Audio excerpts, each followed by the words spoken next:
Hola familia Supra, ¿cómo están? Les mandamos un fuerte abrazo, espero que estén muy bien. Hoy vamos a la lectura del día de hoy, es 8 de abril. Ya estamos en nuestro 10º libro de la Biblia, que es Segunda de Samuel. Así que vamos a continuar con el capítulo 4. Dice: Recab y Baná matan a Isboset. Dice: Jonatán había tenido un hijo al que le puso por nombre Mefiboset. Cuando llegaron las noticias de que Saúl y Jonatán habían muerto en Jezreel, la niñera de Mefiboset tomó al niño y huyó, pero por las prisas Mefiboset se cayó y se quedó cojo. El niño tenía entonces 5 años de edad. Cuando Isboset supo que había matado a Abner en Hebrón, se preocupó mucho, pues se dio cuenta de que ya no podía seguir siendo rey. Siendo en Israel también todo en Israel también se preocuparon. Isboset había puesto al frente a su ejército a 2 hombres de Berot, llamados Baná y Recab, que eran hijos de Rimón. Estos 2 hombres habían sido jefes de una banda de ladrones. Aunque la gente de Berot se había ido a Gitaim, allí se les consideraba extranjeros. Ellos se consideraban miembros de la tribu de Benjamín. Baná y Recab fueron a la casa de Isboset y entraron como si fueran a comprar trigo. Como era la hora en que hacía más calor, los encontraron durmiendo. Entonces le clavaron un cuchillo en el estómago, le cortaron la cabeza y luego huyeron sin que nadie los viera. Caminaron toda la noche por el camino de Arabá hasta llegar a Hebrón. Una vez allí le llevaron a David la cabeza de Isboset y le dijeron: aquí tiene su majestad la cabeza de Isboset, hijo de su enemigo Saúl, que quería matarlo. Dios ya le había dado a Saúl su merecido, pues todos sus hijos están muertos. Pero David les contestó: así como Dios me ha protegido del mal, yo les juro que ustedes merecen la muerte por haber hecho esto. Al que me dio la noticia de que Saúl había muerto, lo agarré y lo maté en Siclac. Con más razón los mataré a ustedes, que son unos malvados y mataron en su propia cama a un buen hombre. Enseguida David ordenó que mataran a Baná y a Recab, y sus hombres les cortaron las manos y los pies y los colgaron junto al depósito de agua que está en Hebrón. Luego enterraron la cabeza de Isboset en Hebrón, en la tumba de Abner, David, rey de Israel y de Judá. Después de esto, todas las tribus de Israel fueron a Hebrón para hablar con David, y los líderes le dijeron: Su majestad, nosotros somos familiares de ustedes, queremos que sea nuestro rey. Aun cuando Saúl era el rey, usted era el verdadero rey de Israel. Ahora se ha cumplido la promesa de Dios de que usted llegaría a ser nuestro líder y nuestro jefe. Entonces David hizo un pacto con ellos y puso a Dios como testigo. Por su parte, los líderes de Israel derramaron aceite sobre la cabeza de David y lo declararon rey. David tenía 30 años cuando comenzó a reinar en Hebrón. Fue rey de Judá durante 7 años y medio, y en Jerusalén fue rey de todo Israel y de Judá durante 33 años. Así que su reinado duró 40 años. David conquista Jerusalén. Después de esto, el rey y sus soldados fueron a atacar a los jebuseos que vivían en Jerusalén. Los jebuseos estaban seguros de que David no podía conquistar la ciudad, así que le dijeron en son de burla: a esta ciudad no entrarás, nos bastan los ciegos y los cojos para impedírtelo. Pero David les dijo a sus hombres: ataquen a los jebuseos, entren por el canal del agua y maten a sus enemigos. Se creen protegidos por los ciegos y los cojos, a quienes odio con toda mi alma. De ahí viene el dicho: ni los ciegos ni los cojos podrán entrar al templo. Luego de haber conquistado la fortaleza de Sión, David se quedó a vivir en Jerusalén y la llamó Ciudad de David. Más tarde construyó alrededor de la ciudad una muralla, la cual iba desde la rampa hasta el palacio. Un palacio para David.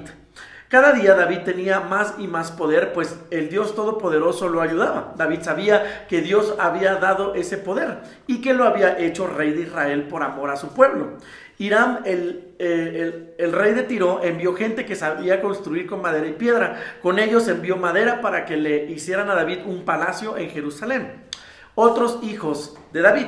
David se fue de Hebrón para ir a vivir a Jerusalén. Allí tuvo más esposas. Los hijos que tuvo con ellas fueron Samúa, Sobab, Natán, Salomón, Ibar, Elisuá, Nefeg, Jafiach, Elisamá, Eliadá, Elifelet. David vence a los filisteos. Cuando los filisteos supieron que David ya era el rey de todo Israel, se unieron para atacarlo y fueron al valle de Refaim. Pero David se enteró y se fue a uno de esos refugios. Allí consultó a Dios: si salgo a pelear contra los filisteos, ¿me ayudarás a vencerlos? Y Dios le contestó: claro que sí, yo te ayudaré a vencerlos. Entonces David salió a Baal-Perasim y allí venció a los filisteos. Los filisteos huyeron y dejaron tirados sus ídolos, así que David y sus hombres los recogieron.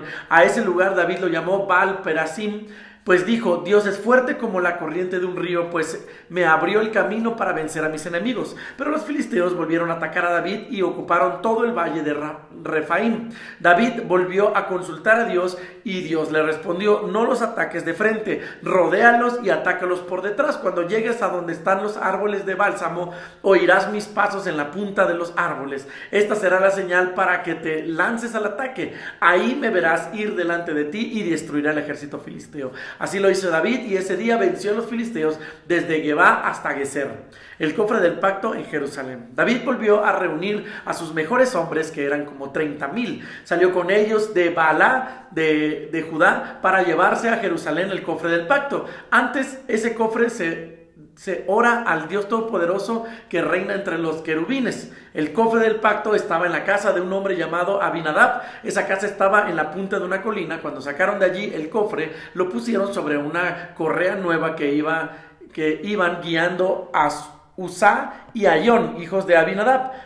Ahío iba delante del cofre. David y todos los israelitas iban danzando y cantando muy alegres delante de Dios, al son de la música de arpas, panderos, platillos, castañuelas y otros instrumentos de madera y cuerdas. Cuando llegaron a un lugar donde se limpiaba el trigo, se tropezaron los bueyes que jalaban la carreta. Uzá sostuvo con su mano el cofre para que no se cayera, pero Dios se enojó mucho contra Uzá por haber tocado el cofre y allí mismo le quitó la vida. David se enojó mucho porque Dios le había quitado la vida a Uzá, partiéndolo en dos, y por eso llamó a ese lugar Perez Uzá. Pero luego sintió miedo y dijo: ya no me atrevo a cuidar el cofre de Dios. Y David se atrevió a llevar el cofre de Dios a Jerusalén, así que lo dejó en casa de Obed-Edom, que vivía en Gat. El cofre de Dios se quedó allí 3 meses, y durante ese tiempo Dios bendijo a Obed-Edom y a todos sus familiares. David lleva el cofre de Dios a Jerusalén. Alguien fue a decirle a David: como Obed-Edom tiene en su casa el cofre del pacto, Dios le ha bendecido mucho, lo mismo que a sus familiares, y le ha dado más de lo que tenía. Entonces David fue a la casa de Obed-Edom para llevarse el cofre a Jerusalén. Hizo una gran fiesta. Cada vez que los que llevaban el cofre daban 6 pasos, David ofrecía a Dios un toro y un ternero.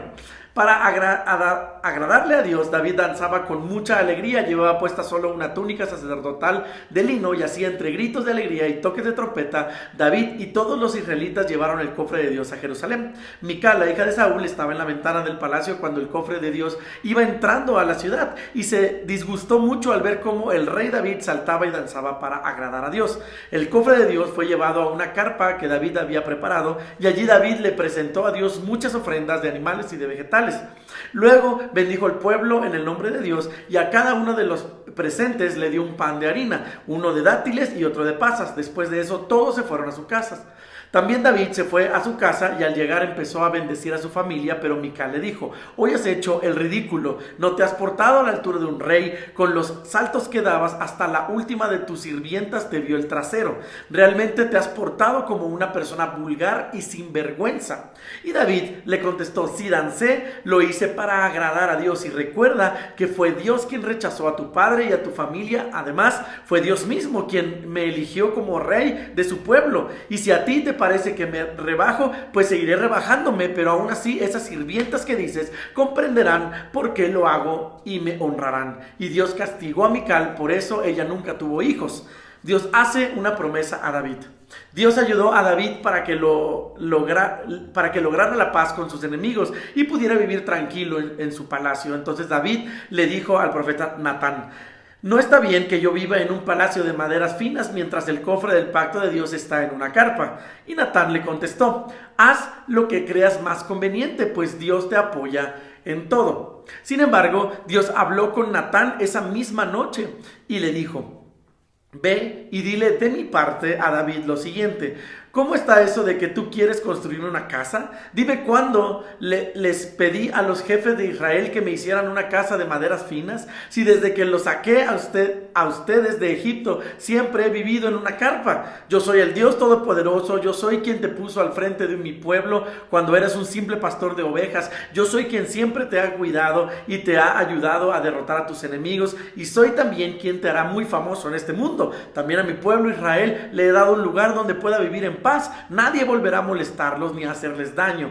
como cuando los gobernaban los jueces. Tú por tu parte vivirás en paz con tus enemigos. Además, yo haré que de tus descendientes salgan los reyes de Israel. Después de tu muerte, yo haré que uno de tus hijos llegue a ser rey de mi pueblo. A él sí lo dejaré que me construya una casa, y haré que su reino dure para siempre. Yo seré para él como un padre, y él será para mí como un hijo. Si se porta mal, lo castigaré como castiga un padre a su hijo, pero nunca lo abandonaré como abandoné a Saúl. Además, yo haré que el reino de tus hijos se afirme y dure para siempre. Natán fue y le dio el mensaje a David. Entonces David fue a la carpa donde estaba el cofre y se sentó delante de Dios y le dijo: mi Dios, ¿cómo puedes darme todo esto si mi familia y yo valemos tan poco? ¿Y cómo es posible que prometas darme aún más y que siempre bendecirás a mis descendientes?